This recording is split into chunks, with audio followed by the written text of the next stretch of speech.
بسم الله الرحمن الرحيم.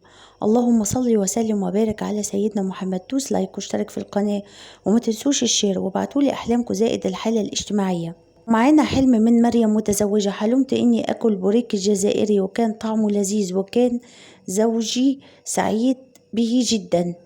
تفسير الحلم: يدل المنام على الحمل القريب بولد جميل وسليم وسوف يكون رجل صالح والله أعلم. ومعانا حلم من زهرة عزباء. حلمت إن أمي المتوفية طلبت أن أصنع لها أكلة خاصة تصنعها امرأة عندنا في البلد. تفسير الحلم: يدل المنام على أن أمك تطلب الصدقة والله أعلم. ومعانا حلم من زهرة عزباء. حلمت إني كنت في قاعة القسم وجالسة على المكتب شخص ملتزم كان يعمل في الجامعة التي كنت أدرس بها زمان. كنت أسأل عن الرقية الشرعية وعن الحساسية اللي في جلدي. تفسير الحلم: يدل المنام على الشفاء القريب جدا لك وعلى نجاة الرقية الشرعية في علاجك والله أعلم.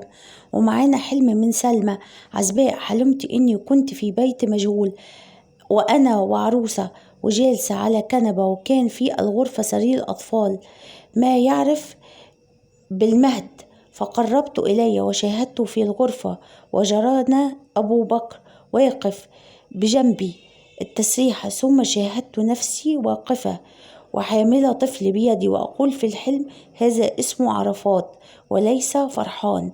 الجار متزوج. تفسير الحلم: يدل المنام على الزواج والحج والعمرة إلى بيت الله الحرام والله أعلم. ومعانا حلم من مجدة متزوجة. حلمت إني رحت الكتابة مع أخي وراح المعلم سلمت علينا أنا وأخويا بالأحضان وباست أخويا على إيده.